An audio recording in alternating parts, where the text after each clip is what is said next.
স্বাগতম কুষ্টিয়া বার্তার বিশ্ব সংবাদে। আজ জানাব 2 সপ্তাহের সাময়িক যুদ্ধবিরতিতে ইরান এবং যুক্তরাষ্ট্রের বর্তমান পরিস্থিতি কি। বিস্তারিত জানাচ্ছেন মাসুদ রানা। ধন্যবাদ নিপু আপনাকে।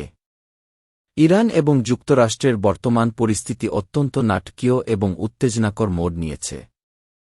সর্বশেষ তথ্যমতে প্রায় 40 দিনের যুদ্ধের পর উভয় দেশ একটি 2 সপ্তাহের সাময়িক যুদ্ধবিরতিতে সম্মত হয়েছে।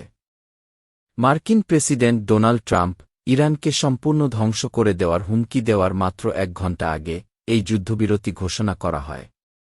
এই যুদ্ধবিরতি আগামী 14 দিন কার্যকর থাকবে।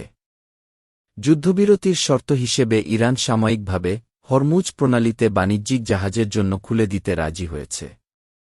তবে ইরান জানিয়েছে প্রণালী দিয়ে যাতায়াতকারী জাহাজগুলো তাদের সশস্ত্র বাহিনীর সাথে সমন্বয় করে চলাচল করতে হবে। আগামী 10 এপ্রিল শুক্রবার পাকিস্তানের ইসলামাবাদে 2 দেশের প্রতিনিধিদের মধ্যে সরাসরি বৈঠক হওয়ার কথা রয়েছে। এই আলোচনা মূলত ইরানের দেওয়া একটি 10 দফা প্রস্তাবের ওপর ভিত্তি করে হবে, যার মধ্যে রয়েছে নিষেধাজ্ঞা প্রত্যাহার এবং মধ্যপ্রাচ্য থেকে মার্কিন সেনা প্রত্যাহার। ইসরায়েল এই যুদ্ধবিরতিকে স্বাগত জানালেও পরিষ্কার করে দিয়েছে যে লেবাননে হিজবুল্লাহর বিরুদ্ধে তাদের সামরিক অভিযান অব্যাহত থাকবে। অর্থাৎ যুদ্ধবিরতি লেবাননের ক্ষেত্রে প্রযোজ্য নয়।